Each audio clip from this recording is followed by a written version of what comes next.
यसरी राज्यलाई थितिमा हिँडाउन कानुन सम्मत ढङ्गले गहन अभिभारा पुरा गर्नुपर्ने, भूमिका पुरा गर्नुपर्ने संस्थाहरू, त्यस्ता संस्थाहरू अपवित्र गठबन्धनका मतियार भएर चल्न बाध्य हुने खालको स्थिति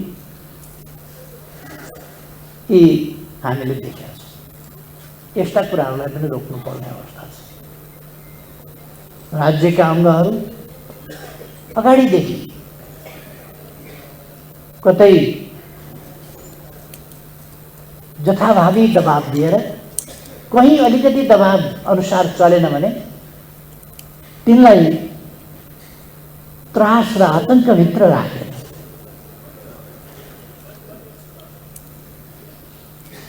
वशीभूत गर्ने र दुरुपयोग गर्ने, गलत ढङ्गले प्रयोग गर्ने, महाभियोग जस्ता कुराहरू लगाउने, मुद्दा हाल्ने र झगडिया तरिकाले राजनीति गर्न खोज्ने, देशलाई नै अहिलेको गठबन्धनले त झगडिया देश बनाइसक्यो।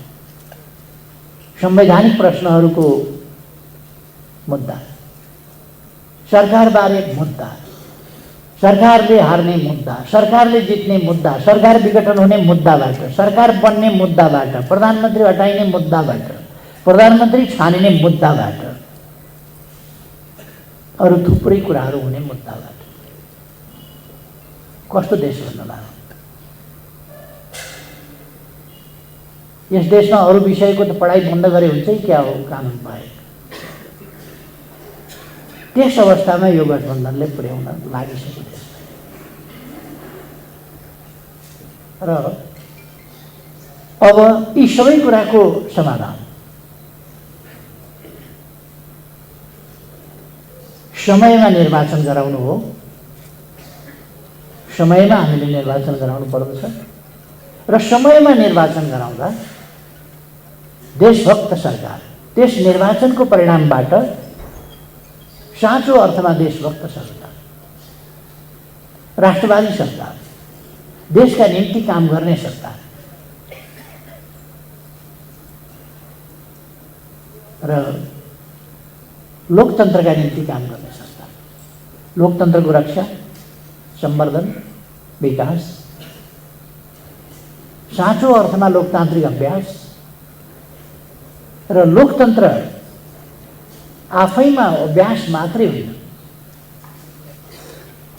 लोकतन्त्र गन्तव्य मात्रै होइन, त्यो आफैमा एउटा एक खालको गन्तव्य हुन सक्छ, तर एक ढङ्गले एउटा उपलब्धि पछि त्यो फेरि साध्य होइन, साधनको रूपमा।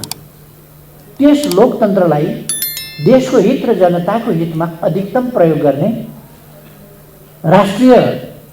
राष्ट्रियताको रक्षा, सम्वर्धन र विकास, देशको स्वाधीनता, स्वतन्त्रताको रक्षा र वास्तविक अर्थमा कार्यान्वयन,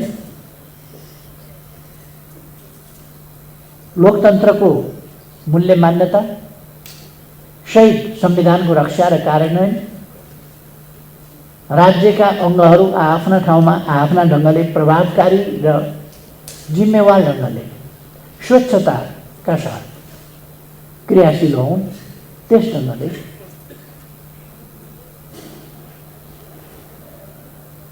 लोक कल्याणका अवधारणा, समाजप्रति उत्तरदायी,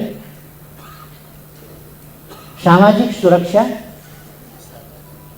आदि प्रति अत्यन्तै सजग, पछाडि परेको समुदायलाई समान हैसियतमा ल्याउन अगाडि बढाउने प्रभावकारी नीति, कार्यक्रम र अभ्यास, यी चिज गर्दै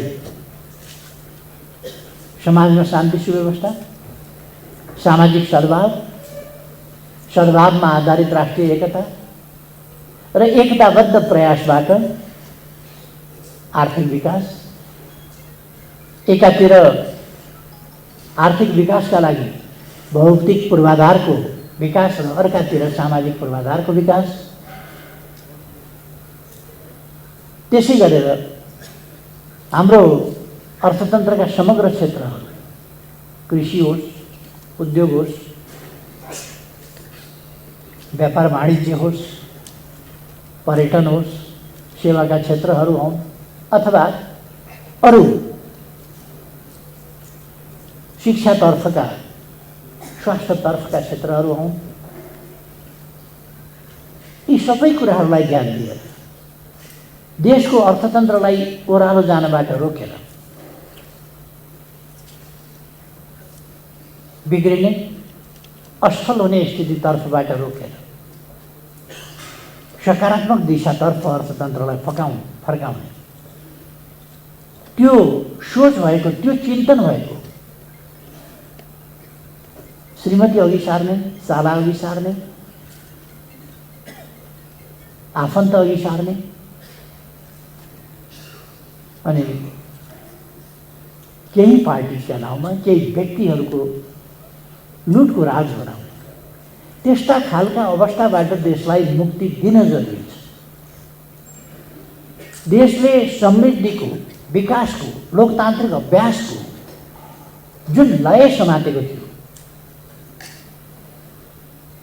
वैदेशिक मामला, परराष्ट्र नीति, परराष्ट्र सम्बन्धमा जुन लय समातेको थियो, राष्ट्रिय र अन्तर्राष्ट्रिय क्षेत्रमा जुन सफलता हासिल गर्दै अगाडि बढेको थियो, त्यस लयलाई फेरि प्राप्त गर्ने र अगाडि बढाउने, बाटोमा लान सक्ने त्यस्तो सरकारको गठन आगामी निर्वाचनबाट गर्नुपर्नेछ, आम निर्वाचन र प्रादेशिक निर्वाचन। यस्तो परिस्थितिमा यी उद्देश्यहरूका साथ, यी उद्देश्य सामान्य उद्देश्य छैन, गहन र महान उद्देश्य छन्। यी उद्देश्य प्राप्त गर्ने गरी हामी अगाडि बढ्नुपर्नेछ। अर्थात् अब देशमा मङ्सिरमा हुने चुनाव, एक त मङ्सिरमा चुनाव गराउनुपर्छ, यो संवैधानिक प्रश्न हो, यसलाई तलमाथि हुन दिनु हुँदैन हामीले। यस बीचमा हामीले दैनन्दिन भ्रष्टाचारका घटनाहरू घटिरहेका छन्, बेथिति बढिरहेको छ, यसका विरुद्ध सङ्घर्ष गर्नुपर्नेछ। जनतालाई पीडा भइरहेको छ, पीडा दिइरहेको छ, सरकारले दमनकारी ढङ्गले ओर्लिरहेको छ, त्यसलाई अन्त्य गर्नुपर्छ। यसरी बीचमा यी कामहरू पनि गर्दै जानुपर्नेछ र नेकपा एमाले जस्तो पार्टी जसले अघि मैले भनेका राष्ट्रियता, लोकतन्त्र, जनजीविका, सामाजिक प्रश्नहरू, विकासका प्रश्न, सुशासनका प्रश्न आदिलाई र बाह्य सम्बन्धलाई पनि सन्तुलित र उपयुक्त ढङ्गले अगाडि बढाएर राष्ट्रिय हितको रक्षा र सम्वर्धन गर्न सक्दछ, राष्ट्रिय हितलाई अगाडि बढाउन सक्दछ, त्यो भनेको एमालेको सरकार। त्यो एमालेको सरकार गठन गर्न हामीले सक्नुपर्दछ आगामी निर्वाचन। यस्तो अवस्थामा यो प्रशिक्षण कार्यक्रमको आयोजना भएको छ। 7वटा प्रदेशमा यस प्रकारका कार्यक्रमहरू आयोजना भइरहेका छन् र यहाँ आज बागमती प्रदेश, जो राजधानी समेत रहेको प्रदेश, यसमा यो प्रशिक्षण कार्यक्रम आयोजना भएको छ र गएको स्थानीय निर्वाचनको परिणाम भन्ने हो भने यस प्रदेशमा जस्तो हुनु पर्थ्यो त्यस्तो भएन। कसको कारणले भन्दा हाम्रो आफ्नै कारणले भएन। मूलत म कमरेडहरूलाई इमान्दार भएर सोच्न आग्रह गर्न चाहन्छु। कति इमान्दारताका साथ, कति आफूलाई काममा केन्द्रित गरेर हामीले सोच्यौँ र व्यवहार गर्यौँ। हामीले सोच्न जरुरी छ। हामी सामान्य नागरिक मात्रै होइन, सामान्य नागरिकका आफ्ना जीविकाका सवालहरू हुन्छन्। आफ्ना जीविकाका सवालमा मानिस सीमित भएको हुन सक्छ, परिवारका सवालहरूमा सीमित भएको हुन सक्दछ, आफ्नो र पारिवारिक उन्नति प्रगतिमा सीमित भएको हुन सक्दछ। तर हामी त्योभन्दा बढी देशको परिवर्तन र रूपान्तरणप्रति प्रतिबद्ध छौँ।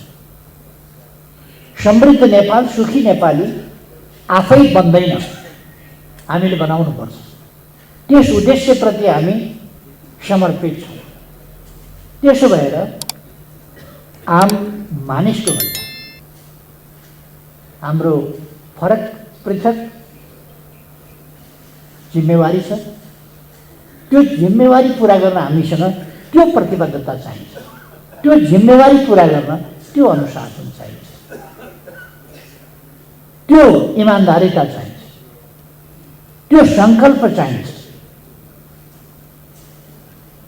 त्यस उद्देश्यका लागि यो प्रशिक्षण कार्यक्रमको आयोजना भएको छ। प्रशिक्षण कार्यक्रम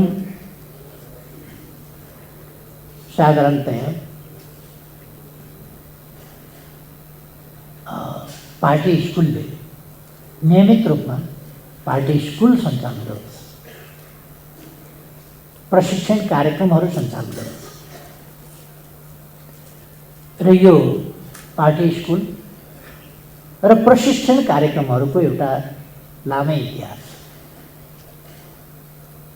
खास गरी अग्रगामी परिवर्तन जसले गर्नुपर्दछ उसले, जसले विकास गर्नुपर्दछ उसले, जो इनोभेटिभ ढङ्गले अगाडि बढ्नुपर्दछ उसले, जसले समाजमा परिवर्तन र रूपान्तरण साकार पार्नु छ, समाजलाई अगाडि बढाउनु पर्नेछ उसले, त्यसका निम्ति जसले आम जनतालाई सचेत गर्नुपर्नेछ, सङ्गठित गर्नुपर्नेछ र त्यो सचेत सङ्गठित समुदायलाई विधिसम्मत उपयुक्त ढङ्गले सञ्चालन परिचालन गर्नुपर्नेछ, उसका निम्ति प्रशिक्षण, ओरिएन्टेसन, तालिम जस्ता कुराहरू आवश्यक हुन्छ।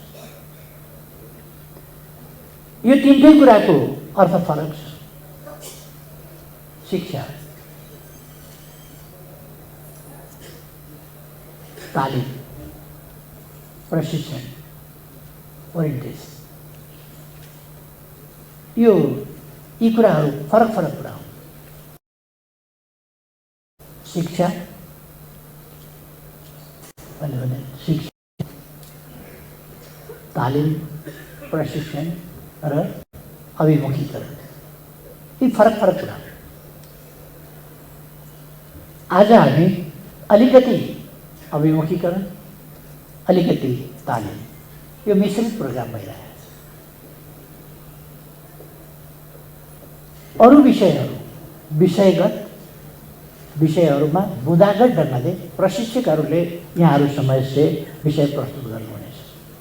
मैले विषयगत ढङ्गले र बुँदागत ढङ्गले यहाँहरूसँग प्रस्तुत हुन लागिराखेको छैन।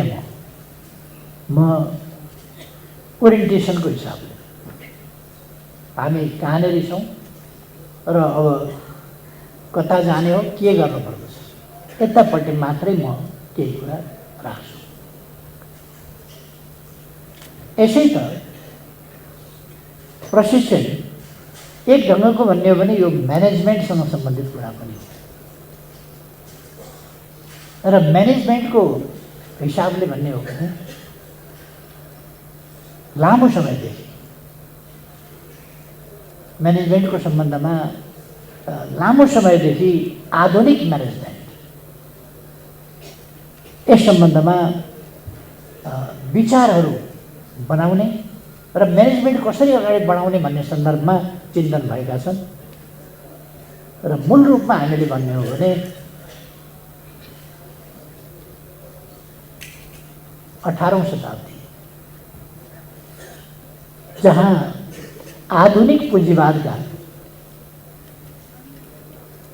हेड सर बने हुन्छ एडम स्मिथ, आधुनिक पुँजीवादका मूल पुरोहित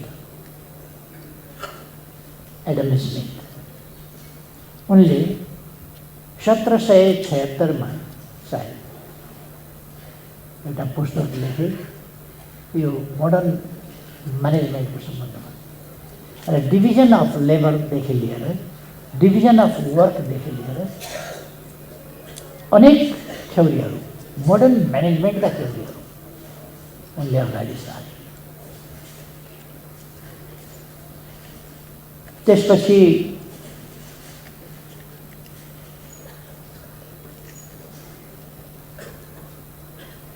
अर्का बाबेज भन्ने विद्वानले अर्को पुस्तक लेखे 1830 में, रिचार्ड बाबेज, र त्यो अर्को एउटा माइलस्टोनको रूपमा एडम स्मिथले लेखेको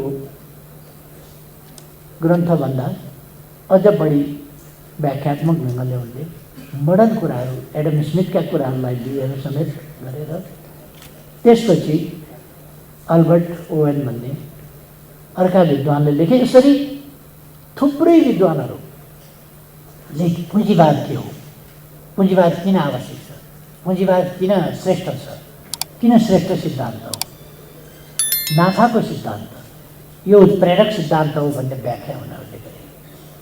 र त्यो पुँजीवादको सिद्धान्तलाई कसरी जीवित राख्न सकिन्छ, कसरी पुँजीवादको सिद्धान्तलाई प्रभावकारी बनाउन सकिन्छ, र पुँजीवादको जन्मसँगै जो मजदुर वर्ग जन्मियो त्यो मजदुर वर्गमा असन्तुष्टि जन्मियो।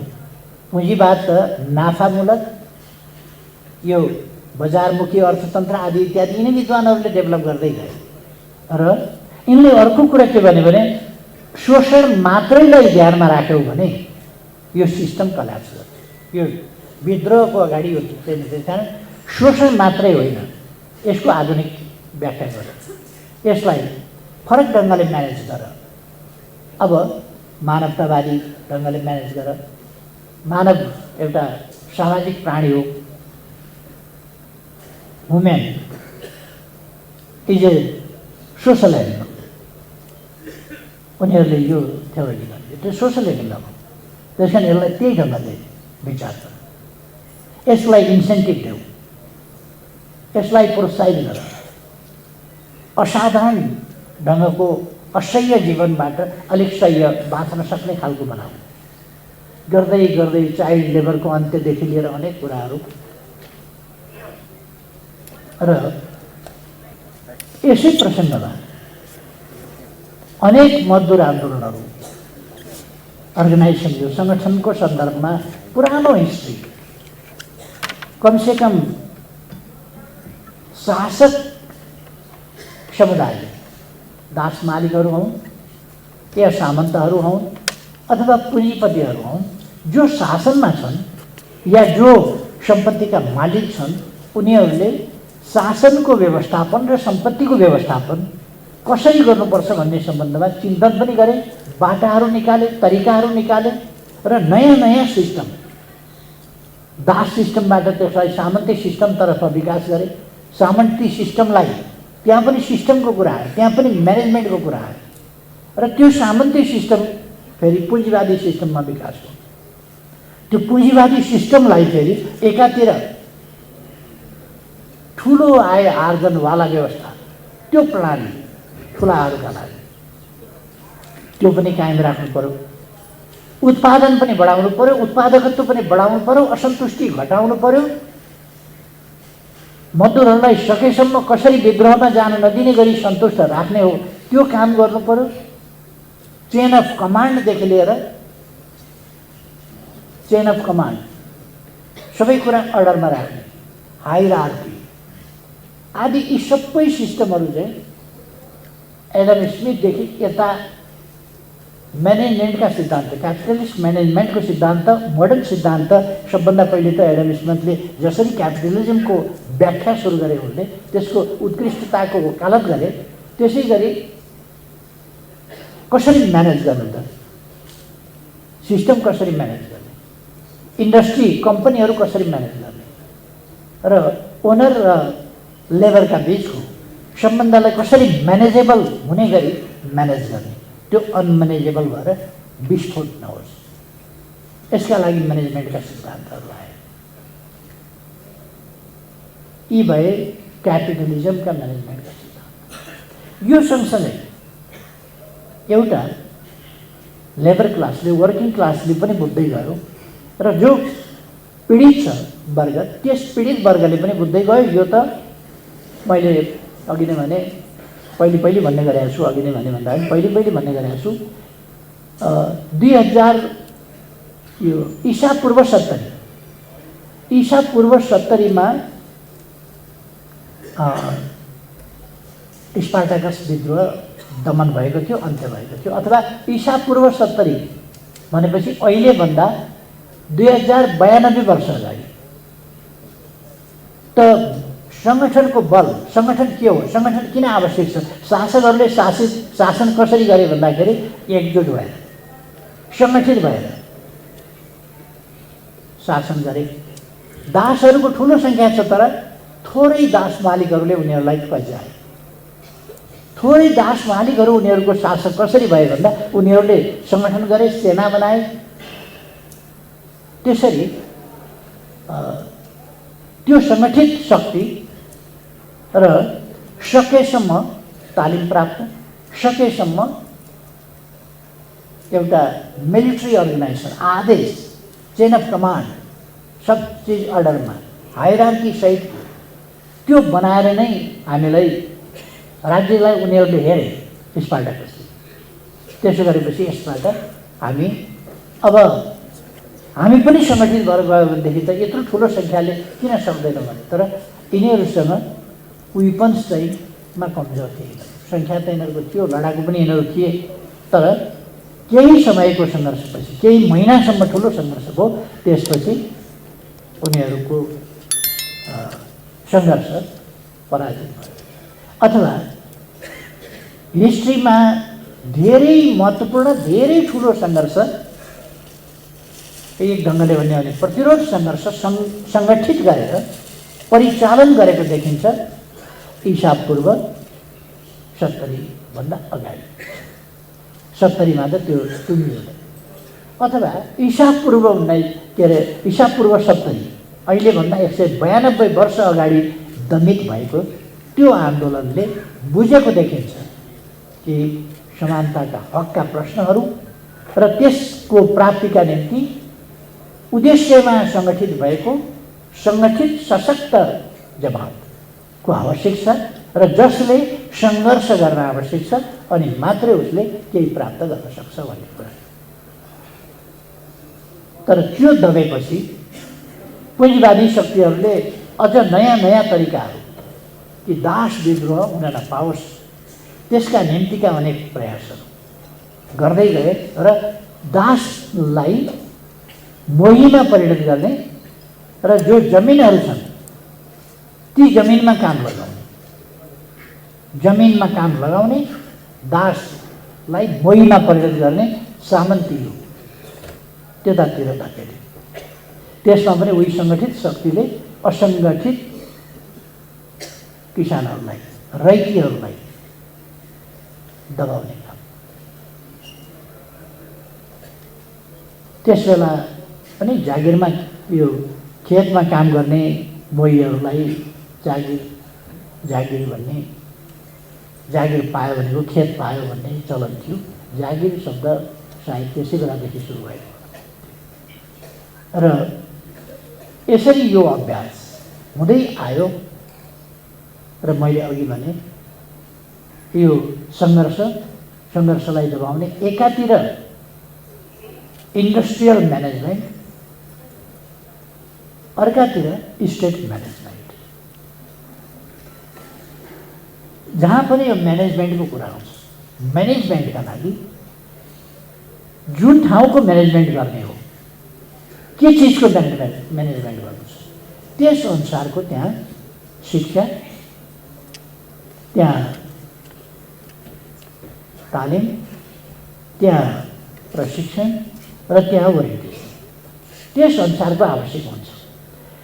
कहाँ चाहिँ कुन बढी आवश्यक हुन्छ भन्दा सेनामा बढी सैन्य सङ्गठन छ भने बढी तालिम, शिक्षा, तालिम आवश्यक हुन्छ। टेक्निसियन केही छ भने उसमा शिक्षा र प्रशिक्षणको आवश्यक हुन्छ बढी र केही तालिमको आवश्यक हुन्छ। अब यदि एडमिनिस्ट्रेसन चलाउनु छ भने एडमिनिस्ट्रेटिभ एजुकेसन, ट्रेनिङ आवश्यक हुन्छ। अब पोलिटिकल अर्गनाइजेसन केही छ भने त्यसका उद्देश्य अनुसार नै त्यहाँ एजुकेसन र त्यहाँ प्रशिक्षण आवश्यक हुन्छ। ट्रेनिङभन्दा प्रशिक्षणको आवश्यक हुन्छ। त्यसकारण हामी अहिले किन ट्रेनिङ चलाइरहेका छैनौँ भन्दा हामी कुनै मिलिट्री अर्गनाइजेसन बनाइरहेका छैनौँ, मिलिट्री ढङ्गले चलिरहेका छैनौँ, मिलिट्री ढङ्गले चलाइरहेका छैनौँ। त्यसकारण हामी अहिले ट्रेनिङ दिइरहेका छैनौँ। ट्रेनिङ प्राविधिक विषयमा दिइन्छ, यो मिलिट्रीमा मात्रै होइन, अरू पनि प्राविधिक विषयहरूमा ट्रेनिङ दिइन्छ। तर ट्रेनिङ कक्षाहरू क्लासहरू भनिन्छ, political class, training class, orientation class, अरू विभिन्न खालका क्लासहरू यस्ता हुने गर्छन्। र आज हामीले सञ्चालन गर्न खोजेको चाहिँ पोलिटिकल प्रशिक्षण। एक ढङ्गले भन्ने हो भने यो ट्रेनिङ नै भन्दा पनि हुन्छ। यो पोलिटिकल ट्रेनिङ, यो मिलिट्री अथवा टेक्निकल ट्रेनिङ होइन, यो आइडियोलोजिकल अर्गनाइजेसनल ट्रेनिङ। यस ट्रेनिङलाई सबभन्दा बढी सिस्टमेटाइज यी विभिन्न स्टेटक्राफ्ट सम्बन्धी अथवा इन्डस्ट्रियल म्यानेजमेन्ट सम्बन्धी अथवा अरू कम्पनी म्यानेजमेन्ट सम्बन्धी, अरू सोसल म्यानेजमेन्ट सम्बन्धी जुन विभिन्न प्रकारका म्यानेजमेन्ट, थ्योरी अफ म्यानेजमेन्ट आए, अनि थ्योरी अफ त्यो म्यानेजमेन्टका लागि एजुकेसन, ट्रेनिङ, ओरिएन्टेसन आदि चाहियो, त्यसका निम्ति ट्रेनिङ चाहियो। यी सबै यो सबै चिजका लागि बेग्ला बेग्लै खालका अनुकूल, त्यसलाई उपयुक्त सुइटेबल खालका प्रशिक्षणहरू चाहिए। यसको सम्बन्धमा खास गरी पेरिस कम्युनको समयसम्म अथवा 1830 को अघि मैले कुरा गरेँ बाबेजको कुरा, रिचर्ड बाबेजको कुरा, उनको समयसम्म भने मजदुर आन्दोलनले पछिल्लो समय आशंका र केही छिटपुट असन्तुष्टि देखिएका थिए, तर सङ्गठित विद्रोहको रूप लिएको थिएन। 1831 मा जब फ्रान्सको लियो भन्ने ठाउँमा मजदुरहरूको विद्रोह देखियो, सङ्गठित विद्रोह देखियो र अलिक तोडफोडकारी ढङ्गले त्यो विद्रोह प्रकट भयो। त्यसपछि पुँजीवादीहरूले नयाँ ढङ्गले म्यानेजमेन्टका अझ फराकिला, अझ उदार खालका तरिकाहरू अवलम्बन गरेर म्यानेज गरे ती कुराहरूलाई, त्यो असन्तुष्टिहरूलाई म्यानेज गरे, जसले विस्फोटतर्फ जान दिएन, विस्फोटको रूप रोक्नु। त्यसपछि हामीलाई थाहा छ चार्टिस्ट मुभमेन्ट, यो 19औं शताब्दीको तेस्रो दशक भन्दा चौथो दशक भनौँ, 31 देखि लिएर हामीले हेऱ्यौँ भने अब एक ढङ्गले भन्ने हो भने यो श्रमजीवी वर्गको मजदुरहरूको सङ्गठित विद्रोहको एउटा नयाँ न्यू एरा सुरु हुन्छ।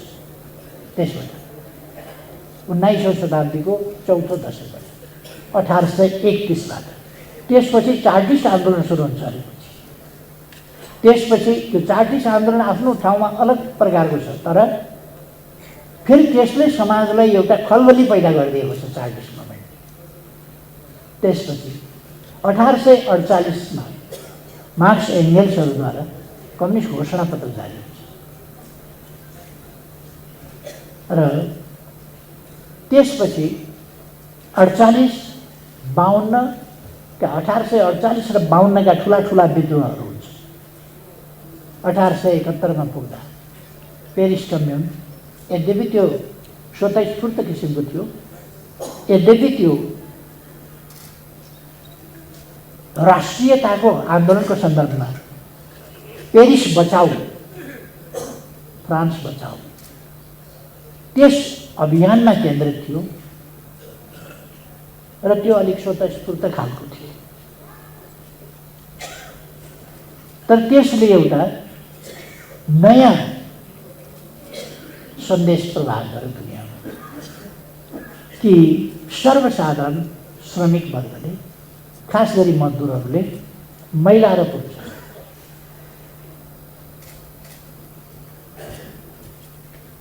सत्ता नै कब्जा गर्न सक्दा रहेछ र 72 दिनसम्म उनीहरूले सत्ता टिकाए पनि। तर त्यो सधैँ टिक्नु सम्भव थिएन, किनभने त्यो सुविचारित, सङ्गठित, त्यसमा कोही त्यस्तो अभ्यस्त म्यानेजमेन्ट सम्बन्धी नलेजियस कोही पनि थिएन। आन्दोलन अलिक स्वतस्फूर्त थियो र त्यति 72 दिनसम्म त्यो कता जाउँ, के गरौँ भन्ने अवस्था र अनुभवहीनतामा पनि टिक्नु एउटा महत्त्वपूर्ण कुरा हो। यसो भएपछि पेरिस कम्युनले, त्यसको असफलताले श्रमजीवी वर्गका आन्दोलनहरूलाई के सिकायो भने अब विचार र प्रयासले मात्रै हुँदो रहेछ, सङ्गठित, सुगठित, व्यवस्थितपन चाहिँदो रहेछ। व्यवस्थितपन भनेको म्यानेजमेन्टको कुरा हो। व्यवस्थितपन चाहिँदो रहेछ भन्ने जुन कुरा देखायो, त्यसले त्यो व्यवस्थितपन चाहिँदो रहेछ भन्ने कुराले व्यवस्थापनको कुरा देखायो। यसपछि पोलिटिकल पार्टीहरू र खास गरी श्रमजीवी वर्गीय पोलिटिकल पार्टीहरू, त्यस्ता पार्टीहरू विचार र उद्देश्यमा केन्द्रित भएर सङ्गठित ढङ्गले अगाडि बढ्नुपर्ने रहेछ र आइपरेका समस्याहरूलाई व्यवस्थापन गर्नुपर्ने रहेछ भन्ने कुराहरू आए। त्यसपछि यसलाई 1903 रुसमा जुन पार्टी बन्यो, सोसलिस्ट पार्टी, जसलाई हामी कम्युनिस्ट पार्टी पनि भन्छौँ, त्यो पार्टी त्यसले संरचनात्मक सिद्धान्तहरू विकास गर्यो। लेनिनको अगुवाईमा संगठनात्मक सिद्धान्तहरू विकास भए। यी सबै त्यसभन्दा अगाडिका तमाम, मैले भने एडम स्मिथदेखि लिएर 1876 एडम स्मिथले म्यानेजमेन्ट सम्बन्धी, क्यापिटलिजमलाई कसरी व्यवस्थित गर्नुपर्छ र क्यापिटलिजमको प्रोडक्टिभ सेक्टरलाई कसरी व्यवस्थित गर्नुपर्छ, क्यापिटलिजमको गभर्नेन्स सिस्टमलाई कसरी व्यवस्थित गर्नुपर्छ देखि लिएर लेख्दाखेरि त उनले बढी कसरी इन्डस्ट्रीलाई व्यवस्थित गर्ने, कम्पनीलाई व्यवस्थित गर्ने, यो कुरामा केन्द्रित भएर लेखे। तर त्यसको अर्थ त्यतिमै मात्रै सीमित थिएन, त्यो गभर्नेन्ससँग सम्बन्धित थियो, अरू कुराहरूसँग पनि सम्बन्धित थियो। त्यहाँदेखिका प्रिन्सिपलहरू, विभिन्न समयका अनुभवहरू, यी सबै कुराहरूलाई सिन्थेसाइज गर्ने लेनिनले सङ्गठनात्मक सिद्धान्त भनेर आज हामी जो लेनिनवादी सङ्गठनात्मक सिद्धान्त भन्छौँ, त्यस सङ्गठनात्मक सिद्धान्तको विकास गरे लेनिनले। अहिलेसम्म प्राप्त भएका सिद्धान्त मोटो रूपमा भन्ने हो भने, मोटो रूपमा भन्दाखेरि लेनिनवादी सङ्गठनात्मक सिद्धान्त भन्दा व्यवस्थित र उत्कृष्ट अर्को सिद्धान्त, त्यसको संशोधनमा पनि, त्यसको परिमार्जनमा पनि, त्यसको विकास क्रममा पनि अहिलेसम्म त्यसरी डेभलप भएको छैन सैद्धान्तिक तवरमा। तर त्यसको फेरि प्रभावकारी कार्यान्वयन पनि हुन सकेन, जसले गर्दा पटक पटक फेरि त्यही आन्दोलनमा असफलता पनि भएको छ। जोसँग सङ्गठनात्मक सिद्धान्त, उन्नत स्तरीय सङ्गठनात्मक सिद्धान्त छ, जोसँग उन्नत स्तरीय म्यानेजमेन्ट सिद्धान्त छ, व्यवस्थापन सिद्धान्त छ, जोसँग सबभन्दा उन्नत व्यवस्थापन सिद्धान्त छ, ऊ व्यवस्थापनमा असफल भएको छ।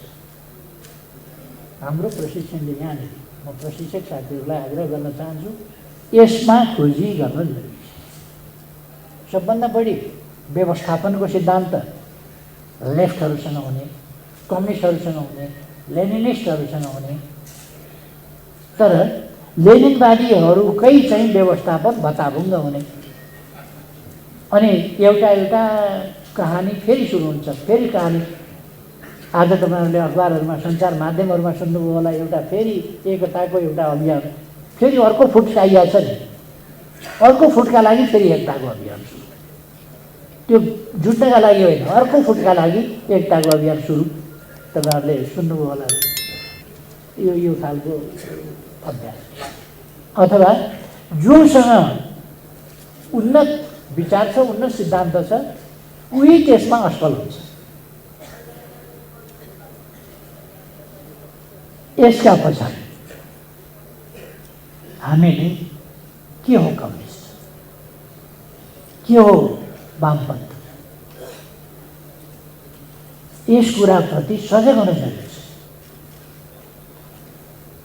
र निसन्देह दगफुकाएर भन्नुपर्दछ, सैद्धान्तिक पूर्वाग्रह राख्ने मान्छेहरूले के बोल्छन्, के भन्छन्, अथवा नबुझेर त्यस सिद्धान्तका नाउँमा कसले के गलत प्रयोग गर्यो,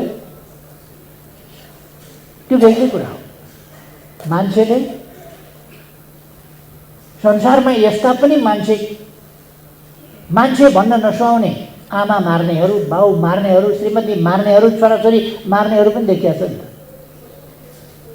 देखिया छ। निर्दोष मान्छेहरूको आम हत्या गर्ने पनि देखिया छ नि। तर मान्छे नै खराब हुन्छ र त्यसो हुँदैमा ती अपवाद हुन्। मार्क्सिजमको कसैले मार्क्सिजमका नाउँमा मार्क्सिजमले वितरणा गर्नु भनेको छ र मार्क्सिजमले त वर्गीय समाजको कुरा गरेको छ, शोषणका बारेमा बताएको छ, शोषण हुनु हुँदैन भनेको छ, शोषण रहित एउटा मान्छेबाट अर्को शोषित हुने स्थिति, दमित हुने स्थिति, शासित हुने स्थिति हुनु हुँदैन र कोही शासक कोही शासित त्यस्तो हुने स्थिति हो।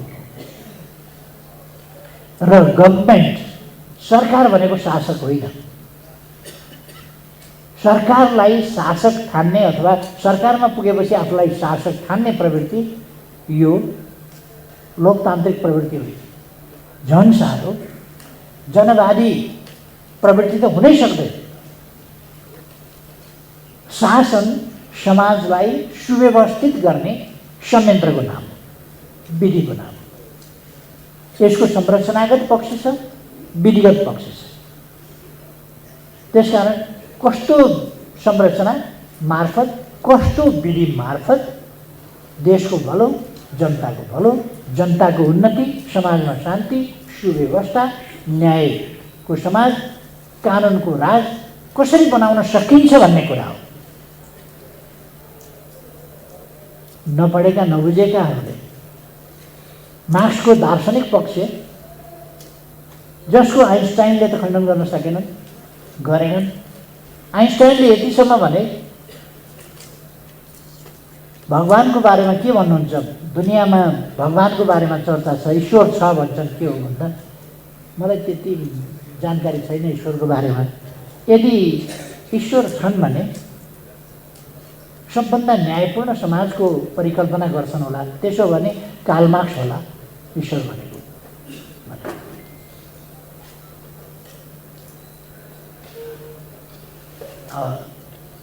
भगवान भनेको सायद सबभन्दा न्यायोचित समाजको परिकल्पना गर्ने हुन्छ होला। त्यसो हो भने त कार्ल मार्क्स ईश्वर भगवान।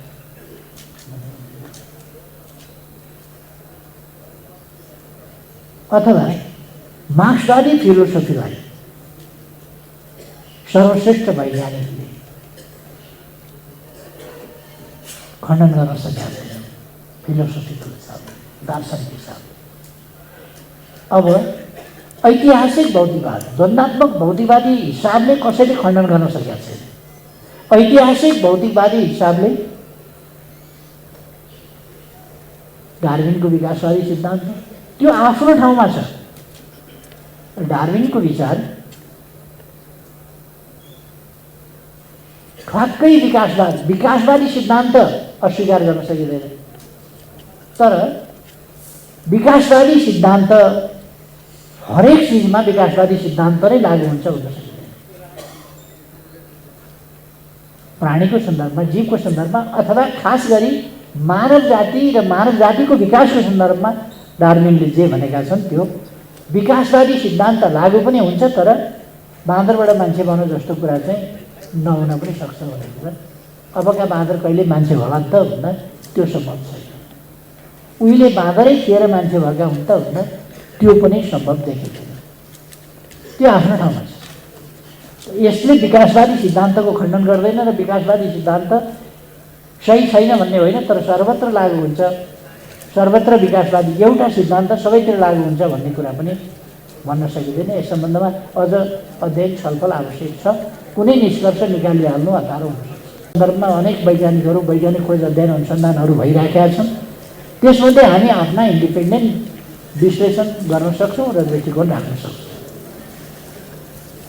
अरू विभिन्न सिद्धान्तहरू छन्। त्यसमध्ये समाजको परिवर्तन र विकास सम्बन्धी सिद्धान्त, आदिम साम्यवादको सिद्धान्त, त्यसपछि त्योभन्दा अगाडि जङ्गली युगमा मान्छे थियो तर बाँदर थियो भन्ने होइन है। पछौटे अवस्थामा मान्छे थियो, जङ्गली अवस्थामा मान्छे थियो तर बाँदर थियो। अब जङ्गली अवस्था, त्यसपछि पशुपालक आदि इत्यादि हुँदै दास युगमा, सामन्त युगमा, पुँजीवादी युगमा र अब पुँजीवाद र समाजवादको वैयक्तिक स्वार्थ केन्द्रित प्रवृत्ति र प्रणाली मानवीय प्रवृत्ति र प्रणाली हो कि मानवतावादी समग्र मानवीय सोच र समग्र मानवको बारेमा, मानव जातिको बारेमा, जबकि यति उर्वर धरती छ, यस धरतीमा खाली न्यायोचित स्थिति, विधि, प्रणाली, उत्पादन र उत्पादनका सम्बन्धहरू, तिनीहरूमाथिको पहुँच र उपलब्धिहरूमाथिको पहुँच यथोचित ढङ्गले गर्ने हो भने मानव समाज सुन्दर र सुखी हुन सक्छ भन्ने हाम्रा पूर्वजहरूको मान्यता र कार्ल मार्क्सको मान्यता। र त्यसैलाई लिएर हामीले आज अगाडि बढाइरहेको समृद्ध नेपाल, सुखी नेपालीको मान्यता यो कि व्यक्तिगत स्वार्थ, नाता गोता, भ्रष्टाचारका नाइके, शासनको दुरुपयोग। आज संवादका पनि विभिन्न ढाँचाहरू देख्न थाले। संवादमा आधिकारिकताका पनि विभिन्न ढाँचाहरू देख्न थाले। परिवारवादका अत्यन्त भद्दा रूप पनि देखिन थाले। यस्ता प्रवृत्ति र विचारहरूका विरुद्ध हाम्रो लडाईँ समाजवाद। विश्वव्यापी रूपमा आज समाजवादी मान्यता कि पुँजीवादी मान्यता, व्यक्तिवाद कि स्वार्थवाद कि मवाद कि हामीवाद। प्रश्न त्यही हो। हामीवाद भनेको समाजवाद हो, मवाद भनेको पुँजीवाद हो। नाफा अर्कालाई मर्का, अतिरिक्त मूल्य, न्यायोचित मूल्य होइन, अतिरिक्त मूल्य, असाधारण सम्पत्तिको जमावट, असाधारण सम्पत्तिको सङ्कलन, त्यसको अनुचित दुरुपयोग, अनुचित प्रयोग, जसलाई हामी दुरुपयोग भन्छौँ कि मानवीय समाज सभ्यताको विकासका लागि तिनको सामूहिक प्रयोग, यही समाजवाद र पुँजीवादका बीचको लडाईँ यही चलिरहेको छ। यस द्वन्द्वमा आज हामी, अघि मैले सुरुमा भनेको, आगामी संसदीय निर्वाचन र प्रदेश निर्वाचनमा यस लडाईँलाई समाजवाद कि पुँजीवाद, नाफाखोर असामाजिक प्रवृत्ति कि सामाजिक, देश र जनताका लागि भन्ने प्रवृत्ति, यी दुईटा ट्रेन्डहरूका बीचको लडाईँको सफल निष्कर्ष निस्किनुपर्छ, सही निष्कर्ष निस्किनुपर्छ। किन यो जरुरी छ भने मेरो नेतृत्वमा 3 वर्ष जुन एमाले सरकार चल्यो, त्यो सरकार र अहिले 1 वर्षमा कोभिड एकदमै नियन्त्रण भइसकेपछिको यो 1 वर्षमा 3 वर्ष हामीले त 2 वर्ष 1.5 वर्ष कोभिडमा लडेर बिताउनु पर्यो। तर पनि देशको अर्थतन्त्र, देशको राष्ट्रिय आत्मविश्वास, विकासको गति, सुशासनतर्फको हाम्रा सफलताहरू, यी चिज र आज 1 वर्षभित्र देखा परेको भयानक अधोगति, यसले यी दुईटा विचारको प्रतिस्पर्धा के हो भन्ने कुरा स्पष्ट देखाउँछ।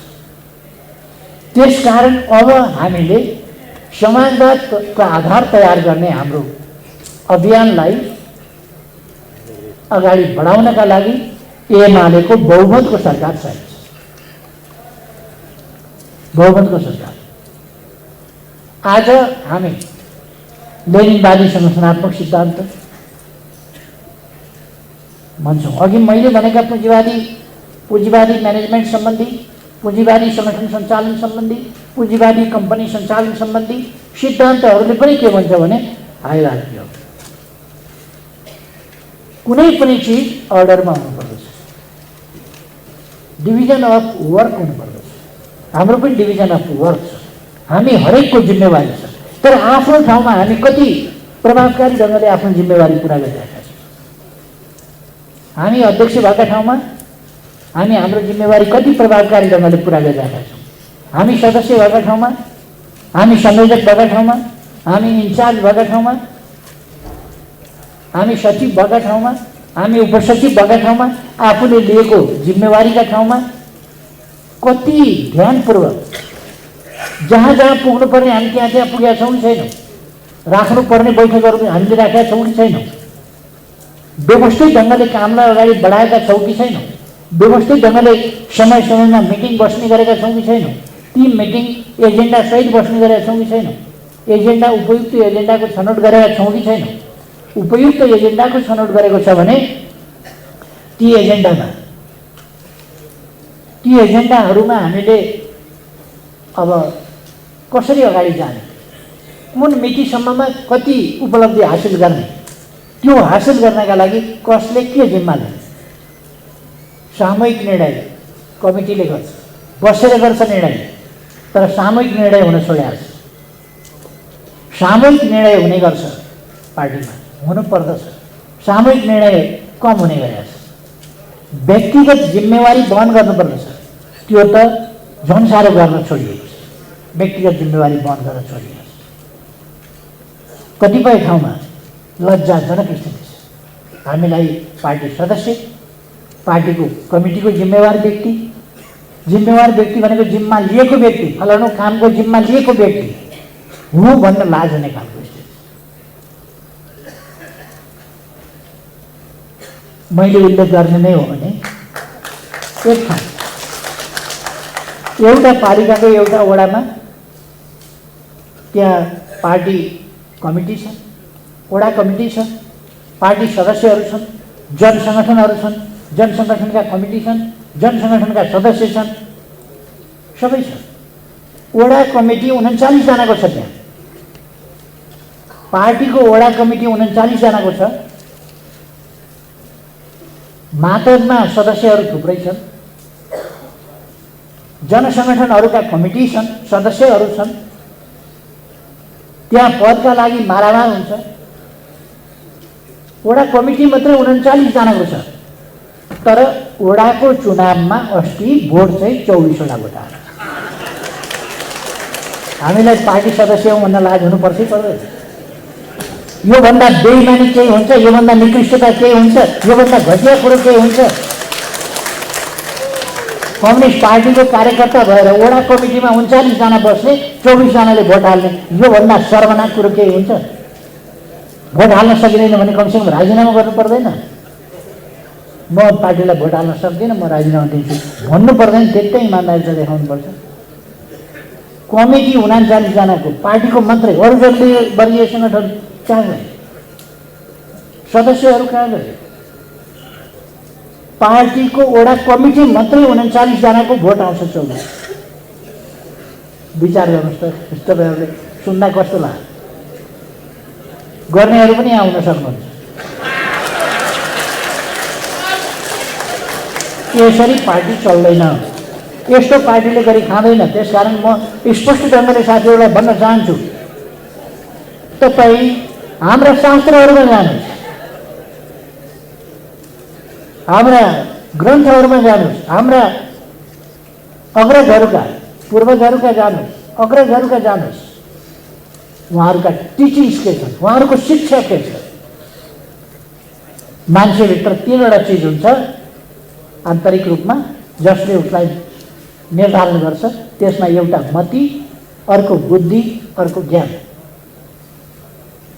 ज्ञान भनेको किन्न पनि सकिन्छ। तपाईँ पाइलट हुनुहुन्न, तपाईँले हेलिकप्टर किन्नुभयो भने पाइलट किन्न पाउनुहुन्छ।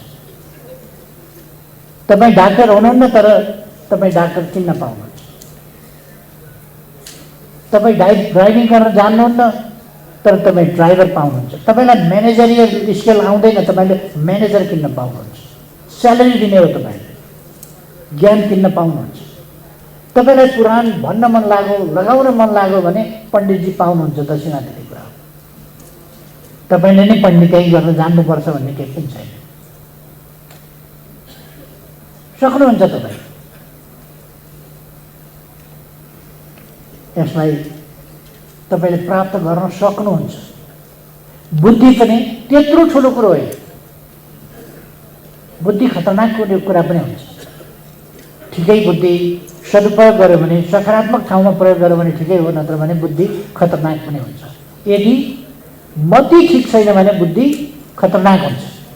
एमालेमा बसेको छ, एमालेको वडा कमिटीमा बसेको छ, भोट अर्कालाई हालेको छ, योभन्दा मति भ्रष्ट, योभन्दा बुद्धिको दुरुपयोग के हुन्छ? त्यसकारण यस्ता कुराहरू आफ्नै पार्टीका विरुद्ध प्रचार गर्ने, आफ्नै पार्टीका विरुद्ध खुसखुस अरू प्रकारका क्रियाकलाप गर्ने विभिन्न ठाउँमा, सबै ठाउँमा मैले देखाएको छु। तर परिणाम बोलिराखेको छ, मैले नदेखेर के गर्ने? परिणामले सबैका कान कानमा भनिराखेको छ। परिणामले त बताइराखेको छ। 39 जना पार्टी सदस्य छन् वडामा, वडा कमिटीका सदस्य 39 जना वडा कमिटीका सदस्य छन्, 24 वटा भोट आउँछ। कसैले केही भन्नुपर्छ त्यहाँ इमानको कुराको सन्दर्भमा? बेइमानी भयो। इमान मुख्य कुरा हो, मान्छेको चरित्र, मान्छेको आचरण, मान्छेको मान्छेपन भनेको इमानदारीमा। इमान मान्छेको विशेष गुण हो, मान्छेको श्रेष्ठता उत्कृष्टता भनेको इमानमा हुन्छ। त्यसकारण मान्छे स्थितिमा हुन्छ, विधिमा हुन्छ। यो म्यानेजमेन्ट थ्योरी कुनै संविधानमा यस्तो कुरो लेखेका हुन्न, कानुनमा यस्तो कुरा लेखेका हुन्न, तर समाजको प्रचलनमा यस्ता चिज बनाइएको हुन्छ जुन चिज चाहिँ त्यो स्थिति विधिभन्दा चर्को हुन्छ। तपाईँ भोक लागेको बेला छिमेकीको घरमा पुग्नुभयो, खाना तयार छ, त्यहाँ तपाईँले मन पराउने खालको सब्जी पनि रहेछ, मन पराउने खालको दाल रहेछ, मन पराउने खालको तपाईँ यदि ननभेज हो भने ननभेज खालकै रहेछ, भेज हो भने भेज खालकै रहेछ, तपाईँलाई भोक लागेको छ, तर तपाईँ त्यहाँ नखाइकन फर्किनुहुन्छ घरमा। किनभने कुनै कानुनमा लेखेको छ छिमेकीको घरमा भात पाकिएको भेटियो भने नखाइकन फर्किनु भन्ने लेखेको छ र कानुनमा छैन नि। तर तपाईँले त्यहाँ खानु हो भने त्यो कानुनको उल्लङ्घन हो, किनभने तपाईँका लागि त्यहाँ पाकेको छैन, तपाईँको लागि तपाईँकै घरमा पाकेको छ। त्यसकारण तपाईँ घर फर्किनुपर्छ, घरमा गएर खानुपर्छ। त्यो सामाजिक प्रबन्ध हो जो कानुनभन्दा बढी व्याप्त छ, हरेकले बुझेको जानेको कुरा। यस्ता यति धेरै सामाजिक नियमका रूपमा हामीले विकास गरेका छौँ, हाम्रो समाजले विकास गरेका छ, यस्ताले बाँधिएको छ। यो सबै कुरा के हो भन्दा इमानको कुरा हो। नदेखिकन चोर्नु हुन्छ कि हुँदैन? हुँदैन। नदेखिकन चोर्नु हुँदैन भनेको इमान हो। नदेखे के हुन्छ र भनेर खल्तीमा हाल्नु बेइमानी। त्यसकारण सबै कुराभन्दा महत्त्वपूर्ण कुरा मानिसको मानवता, मानवीय उचाइको प्रमुख कुरा नै हो इमान। मति हामी गाउँघरमा छोटो शब्दमा भन्छौँ 2 अक्षरमा मती। मती राम्रो हुनुपर्दछ र आफूलाई वामपन्थी भन्ने कम्युनिस्ट भन्ने अहिले जे भइराखेको छ गरिराखेका छन् तिनीहरूबाटै सिक्ने हामीले कम्युनिस्ट भने यस्तै हुँदो रहेछ भनेर त्यस्तो गर्नु हुँदैन। हामी आफूलाई अरूभन्दा पृथक र श्रेष्ठ रूपमा स्थापित गर्नै पर्दछ। अरूभन्दा उन्नत ढङ्गले हामी अगाडि हुनै पर्छ। त्यसकारण हामी नमुनाका रूपमा, मैले जहिले पनि भन्ने गर्छु, अनुसरणीय हुनुहोस्। नमुनाको रूपमा मान्छेले भनौँ न उसले भनेपछि गर्छ है, उसले यो चाहिँ गर्न सक्दैन, कसैले भन्यो भने पनि यो चाहिँ गर्न सक्दैन भन्ने कुरा स्थापित गर्नुहोस् न। यो चाहिँ उसले यो नराम्रो काम हो त्यसकारण उसले गर्दैन। किन गर्दैन भने ऊ यस्तो मान्छे हो, ऊ एमालेको कार्यकर्ता हो त्यसकारण बेइमानी गर्दैन भन्ने त होस्। कमसेकम एमालेको कार्यकर्तासँग लेनदेन गर्दा कागज गर्नु पर्दैन, एमालेको कार्यकर्ताले यतिमा बेइमानी गर्दैन भन्ने त होस्। कमसेकम एमालेको कार्यकर्तासँग लेखेर के गर्ने, भरे कागजले फिर्ता गर्ने होइन पैसा, उसले गर्दैन बेइमान छ भन्ने भयो भने के काम छ? एमालेको कार्यकर्ता त्यस्तो हुन्छ। त्यसकारण पहिलो कुरा त हामीमा इमान हुनु पर्यो। हामी यो बुर्जुवाहरूले, अघि मैले भने बुर्जुवाहरूका थ्योरी अफ म्यानेजमेन्ट, यो व्यवस्थापन सम्बन्धी सिद्धान्तहरू बुर्जुवाहरूले तय गरेका थ्योरी अफ म्यानेजमेन्टमा पनि उनीहरूले आफ्ना जवाफदेही, आफ्ना उत्तरदायित्व, इमान्दारिताका साथ काम गर्नुपर्ने आदि कुरा, त्यस्तो कुराहरूलाई उनीहरूले पनि माने हुन्छ। व्यक्तिगत हितलाई, आफ्ना हितहरूलाई संस्था वा समूहका हितका मार्फतमा राख्नुपर्छ र आफ्ना हित परित्याग गर्नुपर्छ, संस्थाका हितप्रति समर्पित हुनुपर्छ भन्ने उनीहरूको पनि सिद्धान्त हो। यो लेनिनले लिनुभएको, लेनिनले पहिलो प्रतिपादन गरेको होइन। यो व्यक्तिगत हितहरूलाई संस्थाका हितका मार्फतमा राख्नुपर्छ भनेर लेनिनले जुन सङ्गठनात्मक लेनवादी सङ्गठनात्मक सिद्धान्तमा लेखिएको छ, यो लेनिनले पनि आफूभन्दा अगाडिका, हालाकि ती पुँजीवादी व्यवस्थापन सम्बन्धी सिद्धान्तका व्याख्याताहरू थिए, प्रतिपादकहरू थिए, तर उनीहरूका कुराहरूबाट लिनुभएको छ। त्यसको दर्जनौँ व्यक्तिहरूको नाम लिन सकिन्छ। त्यस्ता दर्जनौँ व्यक्तिहरू जसले एकपछि अर्को ती सिद्धान्तहरूलाई फलो पनि गरेका छन् र विकास पनि गरेका छन्। त्यस विकास क्रममा आफ्ना स्वार्थहरूलाई, या त मैले भनेको भएन, म भइन, म नभएपछि किन, मैले भनेको हुँदैन भने किन, मैले भनेको थिएँ फलानालाई दिउँ भनेर नमानेपछि भन्ने, त्यस्तो पनि हुन्छ संस्थामा। घरमा पनि हुँदैन, एउटा फ्यामिलीमा हुँदैन, संस्थामा मैले फलानालाई दिउँ उम्मेदवारी भनेको थिएँ भएन, कहाँ हुन्छ त्यो? त्यसो भएपछि किन दिन्छ, किन खटिन्छ भन्ने त्यस्तो हुँदैन। मैले पाउनु पर्थ्यो, मैले पाइनँ, किन खट्ने? अनि त्यसो भए तपाईँले पाउँदा किन खट्ने हुन्छ? हामी त्यसर्थ एउटा नारा चलेको थियो, त्यो नाराको व्यापक उल्लङ्घन भयो। टिकट पाए जित्छु, टिकट नपाए जसले पाउँछ त्यसलाई जिताउँछु, या त जित्छु या जिताउँछु। यो नारा बिल्कुल ठिक थियो, तर पाए जित्छु नपाए हराउँछु भन्ने भयो। व्यवहारमा चाहिँ उल्टो भयो। पाए जित्छु, जित्ने कोसिस गर्छु, पाइनँ भने हराउने कोसिस गर्छु, यतापट्टि लाग्छ। हाम्रो अहिलेको परिणाम जनमत नभएर होइन, परिणाम हेर्नु, जनमत नभएर होइन, छाप कहाँ कहाँ छाप हान्ने बेला हात कता कता लटपटिएर कता कता कुद्यो त्यो हेर्नु, स्वस्तिक छाप कहाँ कहाँ लगाइएछ त्यो हेर्नुहोस्। त्यसकारण हामीले आफ्ना हितहरूलाई संस्थाका हितका मातहतमा राख्न सक्नु पर्दछ र मात्रै हामी, यो खालि पार्टीका लागि मात्रै होइन, यो वैयक्तिक जीवनमा पनि, भोलि पनि सामाजिक जीवनमा भोलि पनि सधैँ अत्यन्त महत्त्वपूर्ण कुरा हो कि हामी इमानका साथ व्यवहार गर्छौँ। यो देश यस्तो अवस्थामा छ, यति गम्भीर चुनौतीको हामी सामना गरिरहेका छौँ। यत्रो घेराबन्दी छ हाम्रो विरुद्ध, सारा शक्ति एकातिर लागेर हाम्रा विरुद्ध प्रहार गरिरहेका छ। त्यसलाई हामीले पराजित गर्नुपर्नेछ। त्यस्तोमा फलनाले पनि भोट दिन्छु, यसपल्ट हाम्रो कुनै उम्मेदवार व्यक्तिगत रूपमा हारेर, पार्टी हार्यो नि, एमाले कहाँ को हार्यो भनेर हिसाब गरिरहेको छ मान्छेले। एमाले कति सिट ल्यायो भनेको छैन, एमाले हार्यो भन्दैछ भनेको छैन। त्यसर्थ हामीले आफ्ना इगो, अहङ्कार, मैले भनेको थिएँ, मैले भनेअनुसार मेरो स्वार्थ, यी कुराहरू छोड्नु पर्दछ। देशका लागि, देशलाई अगाडि बढाउने हो भने यी कुरा हामीले छोड्नु पर्दछ। र हामी सामूहिक भावनाका साथ, पार्टी भावनाका साथ गन्तव्यतर्फ हेरेर, गन्तव्यतर्फ फर्किएर गन्तव्यतर्फको यात्रामा अगाडि बढ्नु पर्दछ। अनि व्यक्तिगत कहासुनी,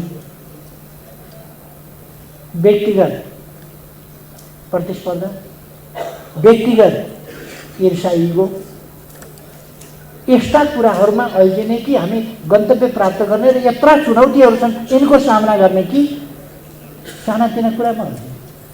त्यसकारण म साथीहरूलाई भन्न चाहन्छु, सानातिना कुरामा अल्झिने होइन। हामी हाम्रा महान अभिभाराहरू पुरा गर्न, महान उद्देश्यमा पुग्ने अभिभारा पुरा गर्न, हाम्रा अगाडिका गम्भीर चुनौतीहरूलाई पराजित गर्नका लागि नेकपा एमाले एक ढिक्का हुन्छ, एक ढिक्का हुनुपर्छ। ताली बजाउनु हो, बजाउनु। नेकपा एमाले एक ढिक्का भएर उभिन्छ, एक ढिक्का भएर अगाडि बढ्छ, एक ढिक्का भएर बाधा व्यवधानसँग जुझ्दै तिनलाई पराजित गर्दै विजय हासिल गर्छ। यसमा हामी सबै प्रतिबद्ध छौँ नि, होइन? इमान्दारिताका साथ लाग्छौँ, होइन? अझै बजाइराख्नु भएको छैन साथी। हामी इमान्दारिताका साथ लाग्छौँ, होइन? हामी इमान्दारिताका साथ लाग्छौँ। अस्तिको चुनाव जस्तो कुनै हालतमा हुन दिँदैन। यो हाम्रो सङ्कल्प हो, हाम्रो प्रतिबद्धता हो। अस्तिको चुनाव राम्रो भएन, तर हाम्रा विरोधीहरूले भने जस्तो 10-15वटा सिट ल्याएछ, केही पनि अर्काको भरमा, अर्काका रुखबाट झरेका पात भेला गरेर डोका हालेछ भने अनि के भन्छ, त्यो त्यति डोका हालेर एमालेको त बनै समाप्त भयो भनेर न आफ्नो बिरुवा छ न केही छ, एमालेको बनै समाप्त पार्ने भने एमालेसँग अहिले हार्यो भन्दाखेरि पनि दोस्रो पार्टी सिटको हिसाबले पनि त एमाले नै भएको होला। 206 सिट त एक्लै जितेको होला नि। यति सबै झुन्डिँदाखेरि पनि कसैले हाततिर टोक्ने, कसैले खुट्टातिर टोक्ने, कसैले पिडौलातिर टोक्ने, कसैले तिग्रासम्म उफ्रिकन झम्टिने, सबै गर्दाखेरि पनि त ल्याएको होला नि। सबभन्दा ठुलो पार्टी भनेको त्यो गठबन्धनको कङ्ग्रेस होला, त्योभन्दा 1 लाखभन्दा बढी भोट त एमाले ल्याएको होला। 1% भोट बढी त एमाले नै फेरि ल्याएको होला। अनि 3% अहिले यो विभिन्न खोजमेल, गोडमेल, ऐचो सरसापट्टि सबै गर्दा 3% पुर्याउनेले एमालेसँग कमसेकम एमाले हार्यो अरे त सबभन्दा बढी प्रतिशत एमाले ल्याएको छ नि, 34 त एमाले ल्याएको छ नि, 34%। अनि एमाले हार्यो अरे के भयो अरे, यो हल्लाका पछाडि हामी पर्नुपर्ने केही आवश्यकता छैन। हाम्रै कमी कमजोरी, हामीले जनतालाई राम्ररी सम्झाउन सकेनौँ भन्नुहोस् त। प्रचार राम्ररी पुगेन भने हामीले पुनर्निर्माणको यत्रो काम गरेका छौँ। ओहो, ध्वस्त भएका ठाउँमा 72 सालको चुनाव हामीले काम गर्ने मौका पायौँ। 74 सालमा 72 सालमा सरकार बनेपछि हामीले कानुन बनायौँ र प्राधिकरण गऱ्यौँ। त्यसपछि प्राधिकरण हेरफेर गर्यो, काम केही पनि भएन। 75 बाट हामीले सुरु गर्यौँ। 75, 76, 77 सालमा 7 लाख घर बनाएर हस्तान्तरण गरिसक्यौँ। धरहरा लगायतका, रानी पोखरी लगायतका, दरबार हाई स्कुल लगायतका, बसन्तपुर लगायतका, पाटन दरबार स्क्वायरदेखि भक्तपुरदेखि सबै स्कुल, कलेज, विश्वविद्यालय, स्वास्थ्य चौकी, यो सबै पुनर्निर्माण गऱ्यौँ। बाटाघाटा, हुलाकी राजमार्ग बन्यो। मदन भण्डारी राजमार्ग दोस्रो पल्ट सुरु गरेर हामीले मदन भण्डारी राजमार्ग बनायौँ। लगभग तयारी भयो, केही पुलहरू बाँकी हो। लगभग मदन भण्डारी राजमार्ग पूर्वदेखि पश्चिमसम्म तयार भयो। अब पुष्पलाल राजमार्ग लगभग तयारीको स्थितिमा प्रयास छ। चुल्हामा ग्यास ल्याउन सकिन्छ, नहुने कुरा भन्दै थियो। पानीको पाइप लान सकिने, ग्यासको पाइप लान नसकिने हुन्छ। ग्यास चाहिँ त अब त बिजुलीका तारै पुर्याइन्छ। अब ग्यासका पाइप चुल्हामा लानुपर्ने आवश्यकता सायद पर्दैन। तर साना साना पाइप चुल्हामा मात्रै होइन नि, हामीले त अम्लेखगञ्जसम्म त ठुल्ठुलै पाइप ल्याएर त्यहाँ त पेट्रोलियम त झार्यौँ त। ठुल्ठुलै पाइप आउँदो रहेछ नि त। त्यहाँ त ट्याङ्करमा बोकेर ल्याउनु परेन त, हामीले त पाइपै झारेका छौँ। मेलम्ची सपना थियो। काठमाडौँका धारामा घर घरमा पानी। एमालेको सरकार थियो र आयो, नत्र भने अर्को 10 वर्ष कमसेकम आउँदैन। अनि बाटाघाटा, काठमाडौँको अहिलेको स्वरूप एमाले सरकारकै समयमा भएको होइन। यो ब्युटिफिकेसन, यो सडक चौडा गर्ने कुरा, ब्युटिफिकेसनका कुरा, रिभर करिडरका कुरा आदि इत्यादि, यो सरसफाइको कुरा। अहिले त खोइ बिहान ब्रुमर पनि चलाए जस्तो लाग्दैन मलाई। माथि आकाशबाटै चढेको जति छ त्यति हो, बाँकी त केही चलाएको देखिँदैन। नेपाल जस्तो ठाउँमा ब्रुमर लगाएर, मेसिन लगाएर सडक सफा गर्ने, पानीले सडक पखाल्छौँ भनेर एउटा सपनाको कुरा कृष्णप्रसाद भट्टराईले भन्नुभएको थियो। हामीले त सडक पखाले पखालेर देखाएका हौँ। हामीले स्विजरल्यान्ड बनाउँछौँ, के बनाउँछौँ भनेनौँ, हामीले नेपाल बनाउँछौँ भन्यौँ। नेपाल बनाउने बाटोमा अगाडि बढाएका हौँ। फेरि यस्तो सरकार एमसिसी गर्नेलाई के गर्छु भनेर अनेक सडकमा उफ्रिया देखियो। को उफ्रेका रहेछन् भन्दा उही धामी रहेछ, उही उसैले बोक्सीमा तागेको, बोक्सी उफार्ने पनि उही रहेछ, धामी पनि उही रहेछ। पहिले लगायो, पछि ढ्याङ्ग्रो ठटाएर फेरि एमसिसी खराब हो भनेर कराउने, तिनीहरूलाई यस्तो गर्छौँ उस्तो गर्छौँ भन्न लाउने, भरे फ्रन्ट सिटमा बसेर हात उठाएर हुन्छ भनेर सबभन्दा ठुलो आवाजमा आफै कराउने। त्यस्ताले पनि भोट पाए त यसपल्ट पाए नि। केही बुथ कब्जा गर्यो, केही बेठिक गर्यो, तर जनतालाई हामीले सचेत पार्न सकेको भए बुथ कब्जा पनि हुन सक्दैन थियो, केही पनि हुन सक्दैन। जब जनता जागे नि, क्युबामा बेटिस्टाको सरकार उल्टियो, फिलिपिन्समा मार्कोस भागे, इन्डोनेसियामा सुहार्तो भागे, पेरुबाट पिनोसे भागे, विभिन्न ठाउँबाट भाग्दा रहेछन्। जनता जागे भने इरानबाट शाह रेजा पहलवी भागे, भाग्दा रहेछन् त शासकहरू। भने 4 जना पुलिसको के कुरा, जब उठ्यो जनता भने 4 वटा गुण्डाको के कुरा। सबैलाई पराजित गरेर जनताले आफ्नो विजय सुनिश्चित गर्न सक्छ। खालि हामीले यसपल्ट कहीँ योजनाबद्ध काम कहीँ भएर चुनाव प्रचार, योजनाबद्ध ढङ्गले कतै कामै भएन त, छरपष्ट काम भयो, लुखुर लुखुर काम भयो।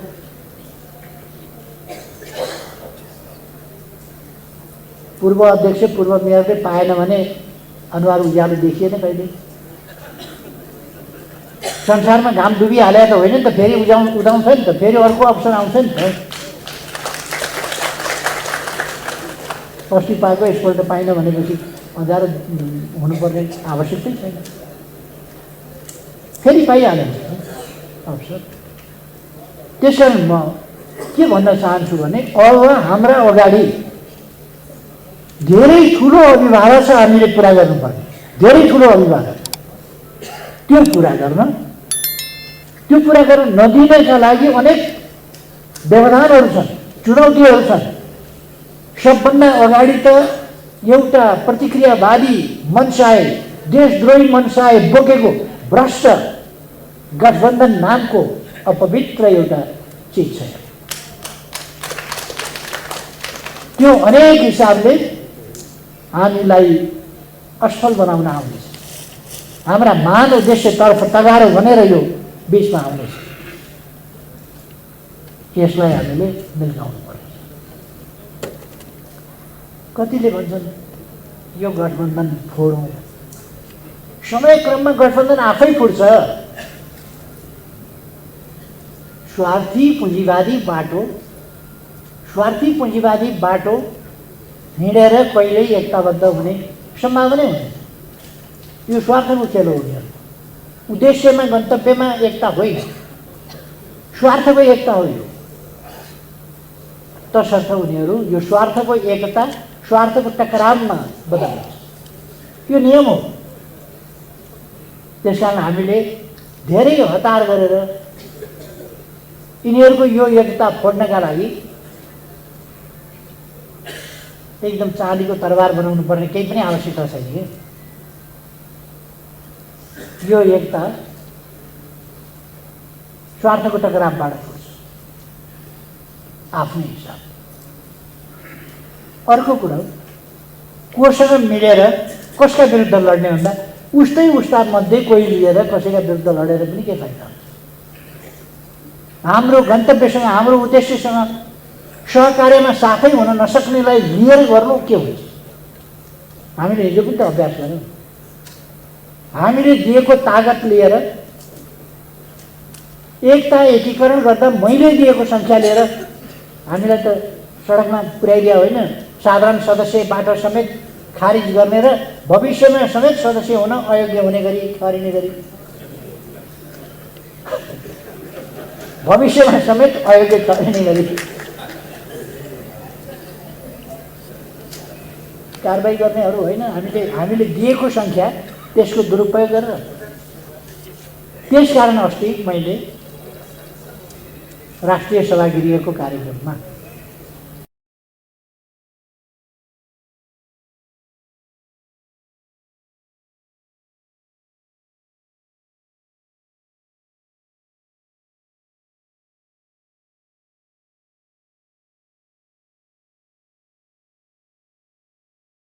केही दिन 3-4 दिन मात्रै हो। 3-4 दिन अगाडि राष्ट्रिय सभागृहको कार्यक्रममा मैले भने वामपन्थी सरकार ढालेर पार्टी फुटाउने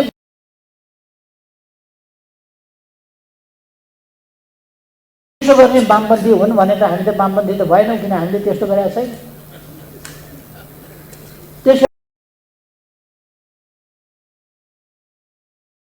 मैले भने वामपन्थी छौ कोही भने एमाले खुला छ, वामपन्थी छौ कोही भने गठबन्धन छोड, गठबन्धन परित्याग गर, आऊ। छौ भने तपाईँहरू देखिराख्नु भएको छैन?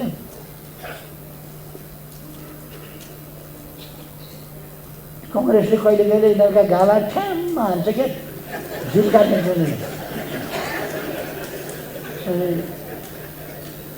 च्याप्प खुट्टा समातेर यस्तो पिडुलार समातेर यसो गरेर रुन्छन् क्या।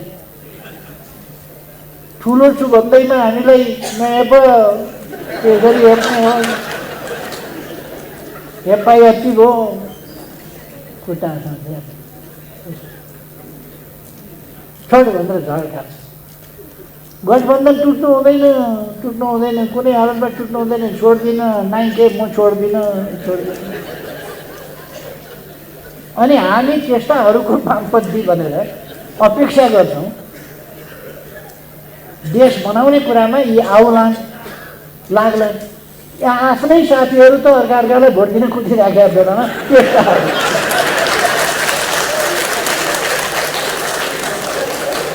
त्यस कारण हामीले पार्टी बनाऊँ, आफ्नो पार्टी बनाऊँ, पार्टीको शुद्धिकरण गरौँ, आफूबाट शुद्धिकरण थालौँ। मैले कसैलाई भनेको होइन, हामी आफू हरेकले शुद्धिकरण थालौँ, आफूलाई कम्युनिस्ट बनाऊँ, आफूलाई कमसेकम इमान्दार बनाऊँ। मेरो भनाइ हरेकले हामी साँच्चै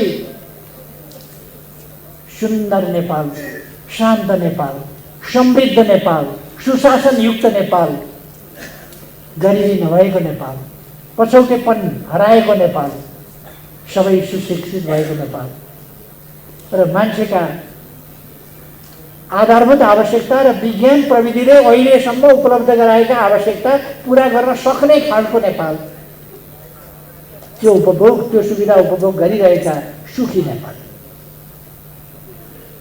त्यस्तो देश बनाउन चाहन्छौँ कि चाहँदैन? चाहन्छौँ भने यति बत्ती बाल्नका लागि बाती बनाउनु पर्यो, दियो खोज्नु पर्यो, तेल हाल्नु पर्यो, सधैँ खोजेर ल्याएर बाल्नु पर्यो। यतिका लागि कति जोरजाम गर्नु पर्दो रहेछ एउटा बत्ती बाल्न भने, देशलाई नै उज्यालो पार्नका लागि, चम्किलो बनाउनका लागि, मगमग बास्ना आउँदो बनाउनका लागि, दुनियाँको एट्र्याक्सनको केन्द्र जस्तो एउटा म्याग्नेट बनाउनका लागि, दुनियाँ हेर्न आउने बनाउनका लागि, हाम्रो देशको सुन्दरतालाई मानवीय सुन्दरताले प्रतिस्पर्धा गरेर वास्तवमै एउटा सुन्दर देश बनाउनका लागि हामी लाग्छौँ कि लाग्दैनौँ भन्ने कुरा हो।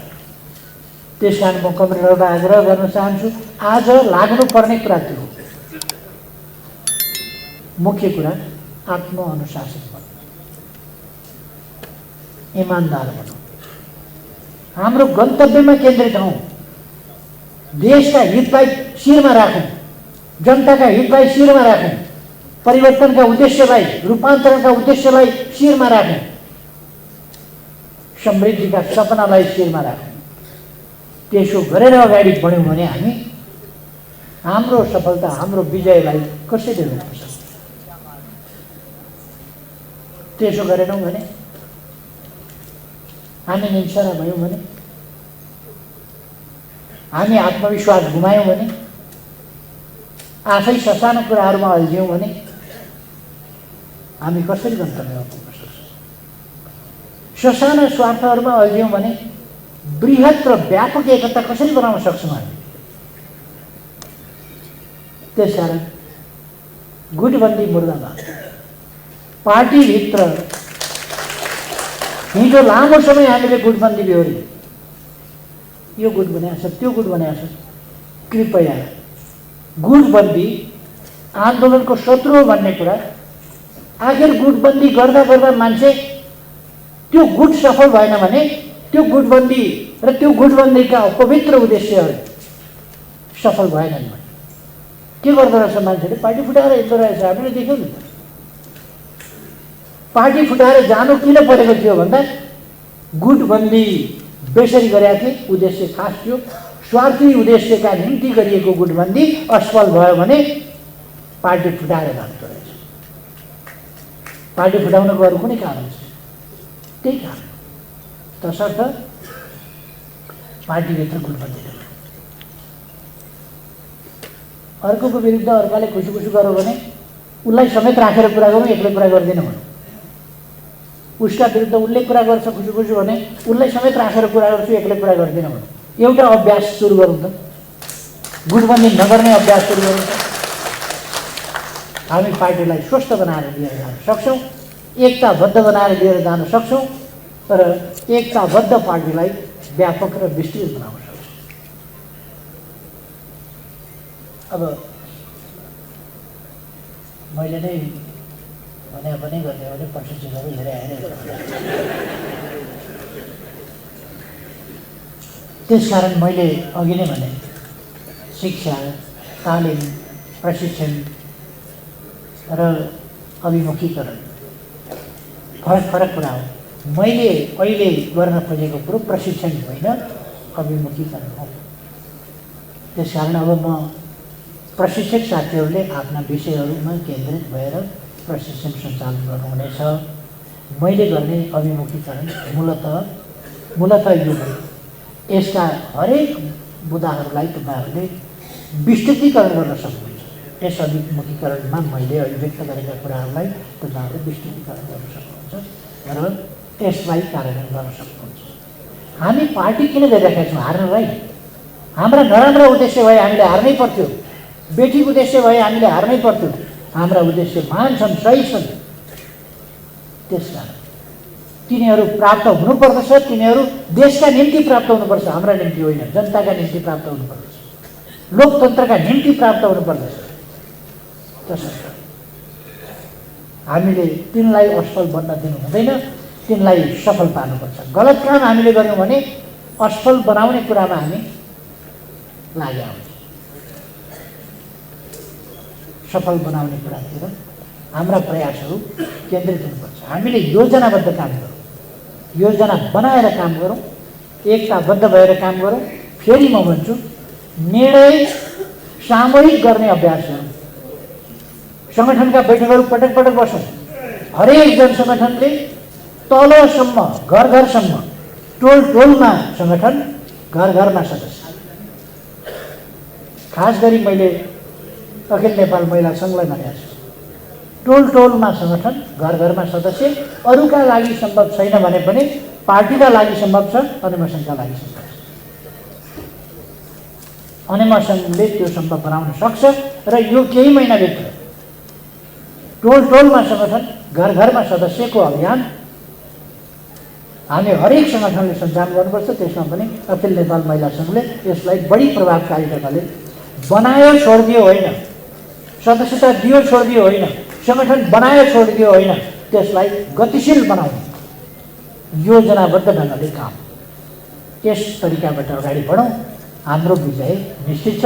हामी हारेका छैनौँ स्थानीय निकायको निर्वाचनमा। केही प्राविधिक हाम्रा आन्तरिक कमजोरीहरू भए त्यसलाई आगामी दिनमा हामी सोच्याएर अगाडि बढ्नेछौँ।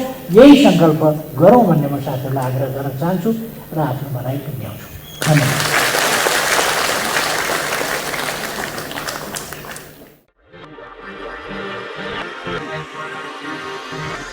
We'll be right back.